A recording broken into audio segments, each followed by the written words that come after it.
Hey, you. Ever feel like you're sprinting on a treadmill, putting in all the work, the upskilling, the networking, but somehow you're still, well, stuck in the same place in this crazy fast forward of 2025? Yeah, like the world's upgraded, but maybe you feel like you haven't quite kept pace. Exactly.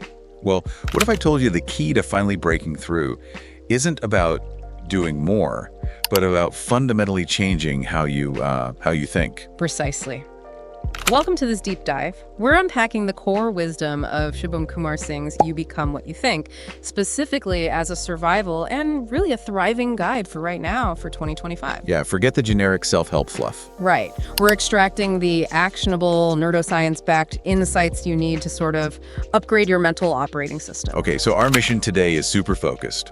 We want to hand you a practical blueprint for rewiring your brain for, greater focus, serious resilience, and the kind of success that actually feels good. All while dodging the endless distractions and that feeling of overwhelm that's just everywhere now. By the end of this, you'll have concrete steps you can literally start using today. We're diving straight into Singh's powerful ideas, but presenting them in a way that hopefully clicks instantly. Okay, let's get into it. Let's do it. Starting with a concept that completely reframes how you see your day-to-day thoughts. They're not just background noise, are they? They're like literally designing your 2025. That's the core idea. Singh lays it out quite clearly. Our thoughts are the architects of our reality, shaping our perceptions, emotions, actions, our overall well-being. Architects of reality. That's powerful. It really is. Think of it like this. Your dominant thoughts are the lines of code in your mental OS.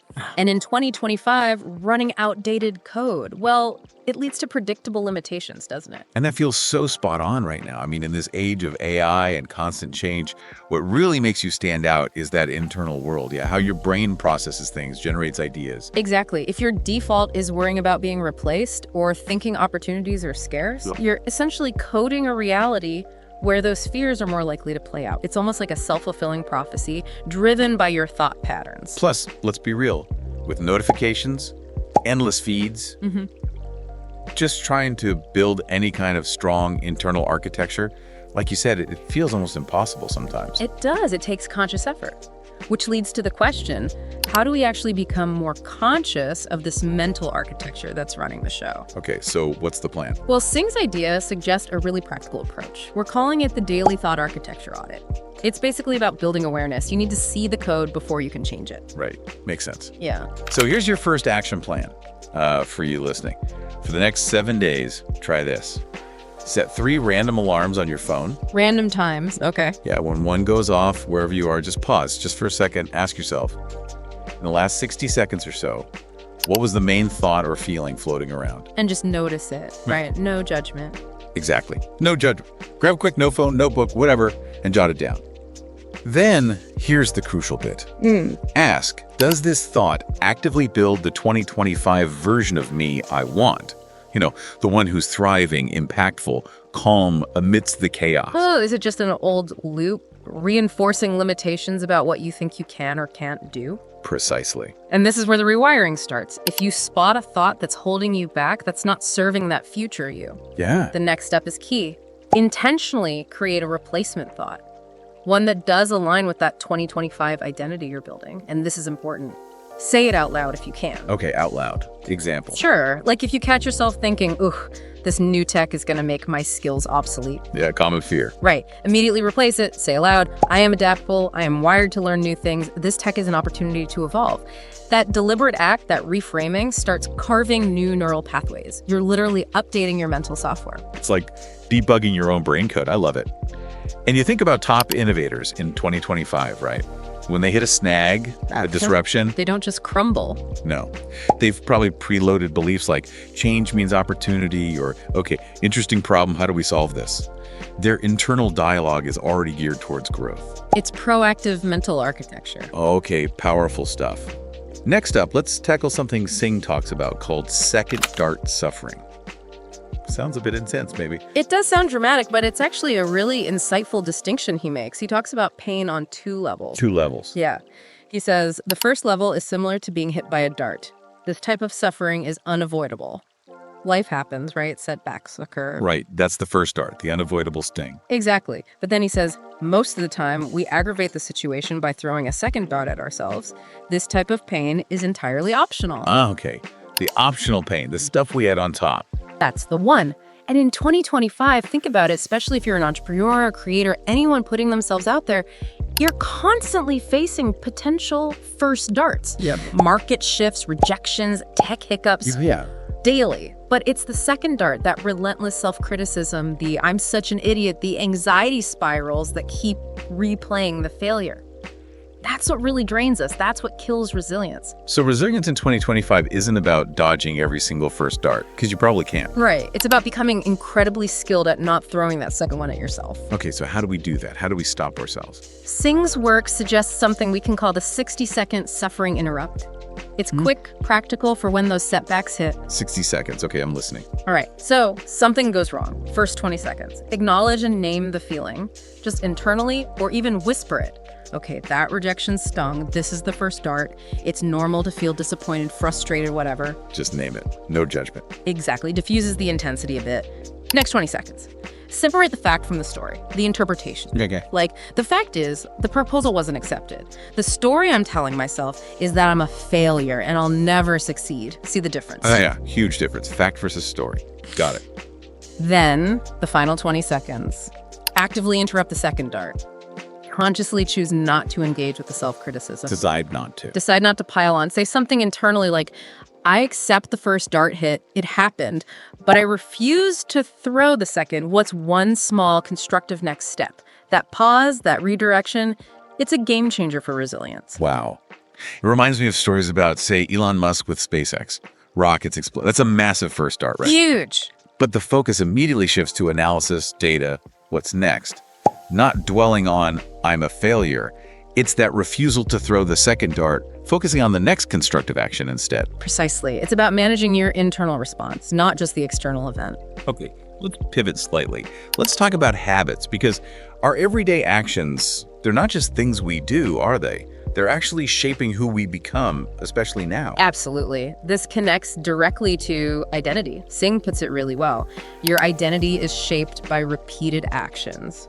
And he talks about that 1% improvement idea, small daily actions making significant changes over time. The compound effect. Exactly. And he links it to goals. When you come up with a new life goal, immediately turn it into a daily habit. Your habits are like the microcode that builds your future self. Which, in 2025, feels critical. You can't just wait for some big bang transformation. The future belongs to the adaptable, the constantly evolving, and that happens daily, doesn't it? It really does. It's those small, consistent inputs. It's like, microdosing your way to becoming the person you want to be. Okay, so how do we apply this? What's the action plan? This leads to what we can call the identity-first micro-habit strategy. It starts with defining who you want to be in 2025. So not just what you want to do, but who you want to be. Right. Pick a key trait. Maybe it's I am a highly focused deep worker, or I am a consistently innovative thinker. Okay, got the identity trait. Then what? Then identify a tiny, almost ridiculously easy micro-habit, like 2 to 5 minutes max, something that directly aligns with that identity. Give me an example. For the highly focused deep worker. Okay. The micro-habit could be spend the first 5 minutes of your workday before checking email or anything else, simply identifying the single most important task for the day. Just 5 minutes of focused planning. 5 minutes, that's doable. And for the innovative thinker? Maybe it's 2 minutes of free-form brainstorming in a notebook right after your morning coffee. Just generating ideas, no filter. The key is, make it so small resistance is basically zero. Tiny habits, got it. And here's the crucial part, stack it. Link that new micro-habit to something you already do every day without thinking. Like brushing your teeth or making coffee. Exactly, habit stacking. After I brush my teeth, I will do my 2-minute brainstorm. Focus on consistency above all else. Just show up for those few minutes. Over time. Over time, these tiny actions compound. They subtly shift how you see yourself. You start living into that identity. Think about successful creators or solopreneurs who seem to dominate in 2025. They likely didn't start with massive projects. No, probably not. They probably started with the daily micro-habit of creating something, anything, consistently. That built the identity of creator long before the big audience arrived. Okay, this is clicking. Architecting thoughts. dodging second darts, building identity with micro habits. Yeah. What's the final piece for our 2025 mental toolkit? The final piece is about actively shaping the future you want, not just hoping for it, but scripting it into existence in a way. Scripting it, like writing a movie. Sort of. It's about leveraging your brain's ability to move towards what it vividly imagines. Singh actually references Benjamin Hardy here, talking about how we can change our future by improving the way we view our personalities and by really connecting with our future self. Connecting with my future self? How does that work? It involves asking those powerful, forward-looking questions. What will my future actually look like if I keep doing X? Or maybe more importantly, what will I be like when I'm achieving Y? Getting clear on that destination. And in 2025, with everything moving so fast, being passive is basically deciding to get swept away. Right? Absolutely. Proactive design is key. Vividly visualizing the future you want, it actually primes your brain. It helps you notice opportunities and take actions aligned with that vision. It's like setting the destination in your mental GPS. Okay, I like that. Mental GPS. So how do we do this priming? Is there an action plan? Yes. The 5-minute Future Self Primer. Another quick daily practice. 5 minutes again. Seems manageable. Totally. Every morning before the day grabs you. First 2 minutes. Visualization. Close your eyes. Really feel what it's like to be your ideal 2025 self. Where are you? What are you doing? How does that success feel? Confident, calm, engaged. Use all the senses. Okay. Then the next 2 minutes. Scripting. Grab that journal again or a doc. Write as that future self. Today, as a leader in my field in 2025, I am focusing on X. I feel energized by Y. I handle challenges with Z. Write in the present tense from their perspective. Okay, embodying it through writing. Exactly. And the final minute, embody it physically. Stand up, adjust your posture. Stand how that confident, successful future self would stand. Breathe like them. Really feel it. Then step into your day carrying that energy. It's like method acting for your own future success. Kind of. Think about athletes visualizing the perfect race or musicians mentally rehearsing.